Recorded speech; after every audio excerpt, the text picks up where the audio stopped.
Hello, first grade friends. Miss Banis here today. And this week for reading, we're going to be talking about fiction books and nonfiction books. Now you're thinking, haven't we already done this? And you're right, we have. We've talked about fiction and nonfiction. But sometimes it can be tricky to figure out which one is which. And we know that because when we went book shopping and we try to put our books away, we didn't know which bin they went in. So we're going to review it so that you're an expert. So today we're going to talk about fiction. Tomorrow we're going to talk about nonfiction. And then on Wednesday, you get to read one of each book, a fiction and a nonfiction, then you get to write all about it. Okay, so today we're going to jump in with fiction and figure out what are the characteristics of a fiction text. Okay, so let's say that word fiction together. Fiction. Okay, so we know that in a fiction book, the author writes a story that they made up. Can you read that with me?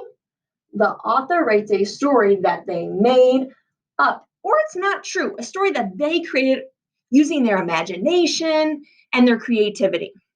Okay, so we're going to read a fiction book and a nonfiction book about a turtle.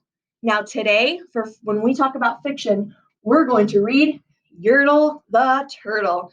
And you guessed it right, that's by Dr. Seuss, one of our favorite authors and illustrators. So let's jump into this book, find a comfy spot to sit and listen, and also let's be on the lookout for those traits of fiction texts. Okay, Yertle the Turtle by Dr. Seuss.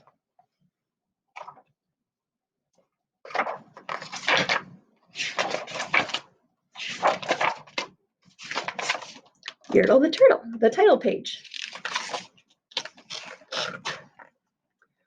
On the faraway island of Salamasand, Yertle the Turtle was king of the pond. A nice little pond. It was clean, it was neat. The water was warm, there was plenty to eat. The turtles had everything turtles might need, and they were all happy, quite happy indeed. So even when I open up to the first page of this text, I realize that these are illustrations and not photographs. So I'm thinking, I think this is going to be a fiction text because I see drawings or paintings.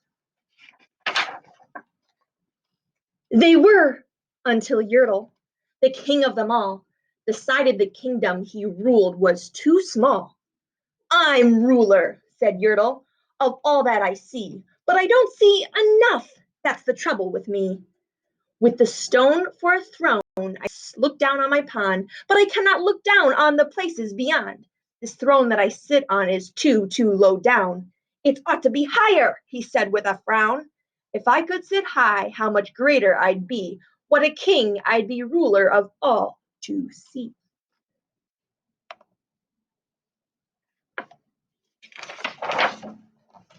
So Yertle, the Turtle King, lifted his hand, and Yertle, the Turtle King, gave a command. He ordered 9 turtles to swim to his stone, and using these turtles, he built a new throne.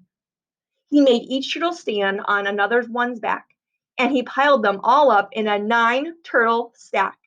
And then Yertle climbed up. He sat down on the pile. What a wonderful view! He could see most a mile. Now, we're listening to this story and we're thinking, this is not something that could happen in real life. A king turtle who commands other turtles to build him a bigger throne? That doesn't seem real. So we know this text is a fiction book. All mine, Yertle cried. Oh, the things I now rule. I'm a king of a cow, I'm a king of a mule, I'm king of a house. And what's more beyond that, I'm king of a blueberry bush and a cat. I'm Yertle the Turtle, oh marvelous me, for I am the ruler of all that I see.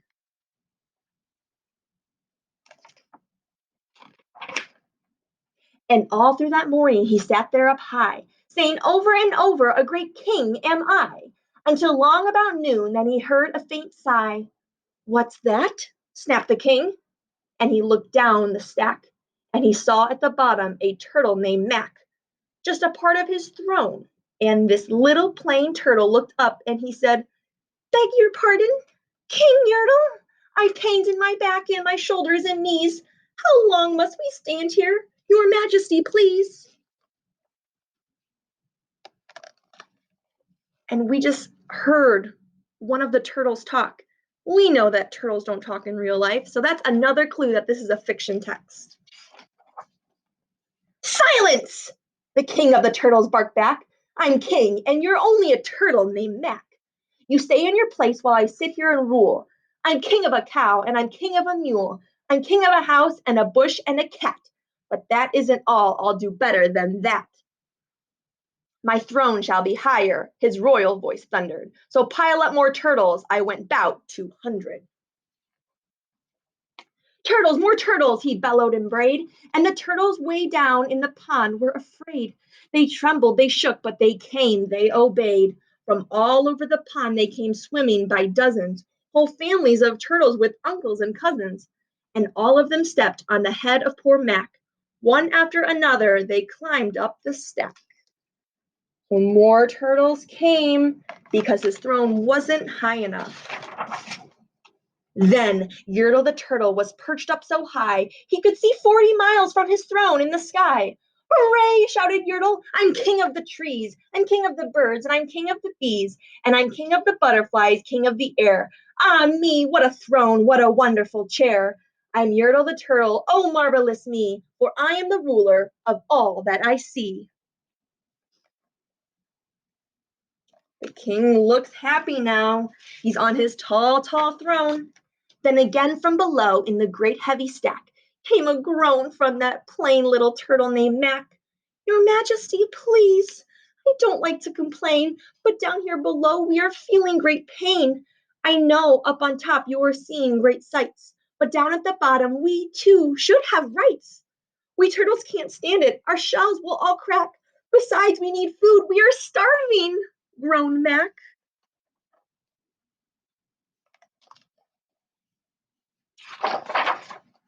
You hush up your mouth, howled the king Yertle. You've no right to talk to the world's highest turtle. I rule from the clouds over land, over sea. There's nothing, no nothing that's higher than me.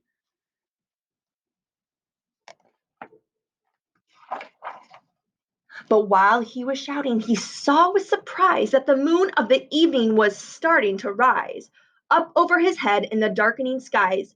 What's that? Snorted Yertle. Say, what is that thing that dares to be higher than Yertle the king? I shall not allow it. I'll go higher still. I'll build my throne higher. I can and I will. I'll call some more turtles. I'll stack them to heaven. I need about 5,607. What do you think the turtles are going to feel about this? I think they're going to be frustrated and even more angry. But as Yertle the Turtle King lifted his hand and started to order and give the command, that plain little turtle below in the stack, that plain little turtle whose name was just Mac, decided he'd taken enough, and he had. And that plain little lad got a little bit mad. And that plain little Mac did a plain little thing. He burped, and his burp shook the throne of the king. What do you think is going to happen right now? Make a prediction before I turn the page. What do you think?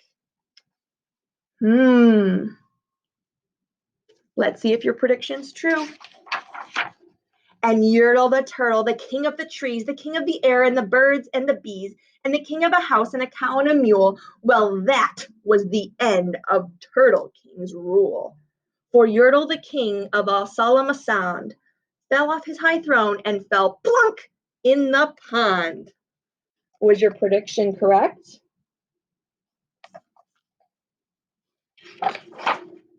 And today the great Yertle, that marvelous he, is king of the mud, that is all he can see. And the turtles, of course, all the turtles are free, as turtles and maybe all creatures should be.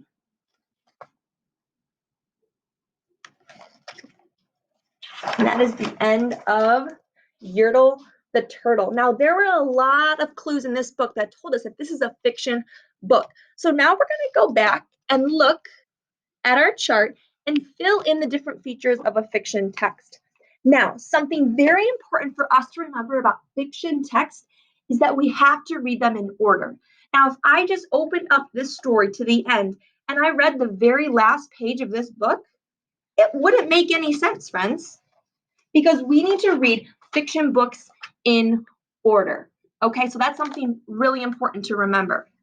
So let's go ahead and add our characters. And remember, great readers always go back in their text. So I might use my book while answering these questions. So we know the characters are, we know Yertle the turtle. He's the king. Yertle.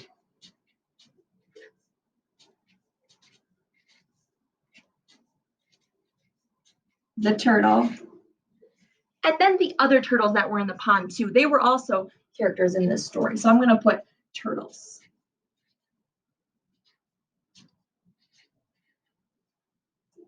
Okay, the next thing that you're always going to see in a fiction book is a problem. What was the problem in this story? Let's think. Now what can I do? Oh, that's right, I can look back in my book because that's what great readers do. So I'm going to go back and look in my text.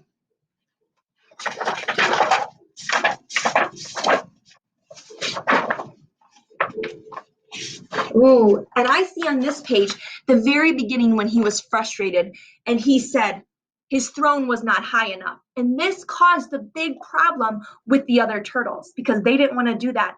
And they were having a lot of pain from being in his tall throne. So this was the whole problem, okay? So the problem, the king's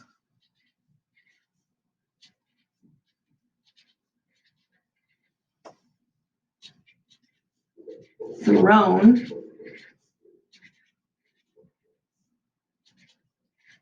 was not high enough,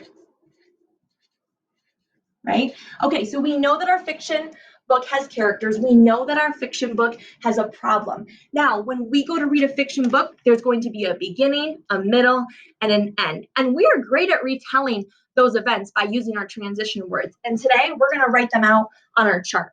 So I want to figure out what happened at the very, very beginning of my story. Remember, great readers go back, so I'm going to look in my text to make sure that I have the correct answer. So we know that the problem was he wanted his throne to be higher. So what did he do at the beginning? He commanded the turtles to make him a higher throne. That was at the very beginning of our story. So the king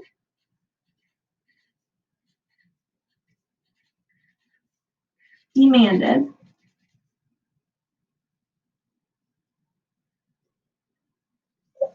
Miss Vance needs to look how to spell this to make sure I spell it correctly.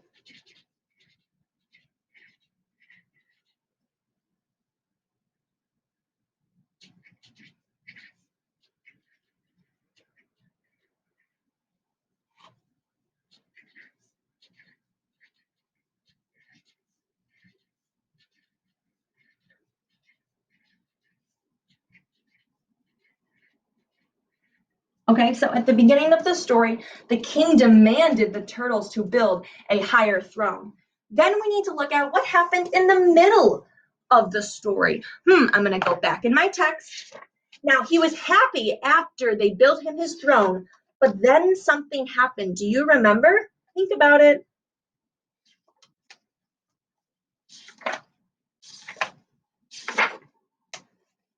Oh, and then when I look back in my text, we see that he gets frustrated again because it's not high enough. So he calls more turtles to come and build a higher throne. So in the middle of the story, more turtles come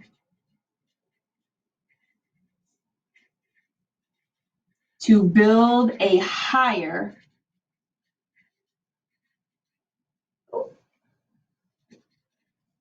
Oopsie, made an oops.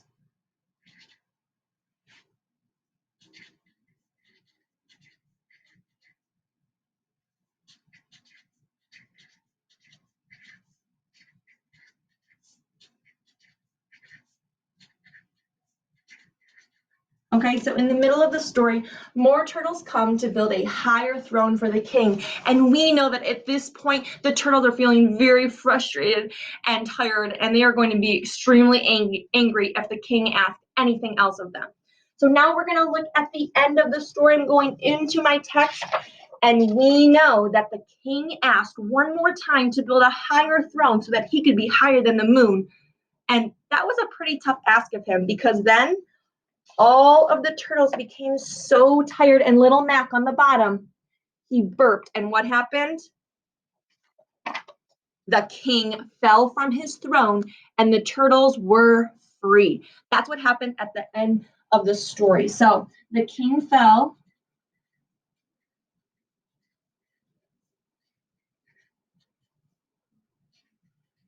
from his throne and all the turtles were free.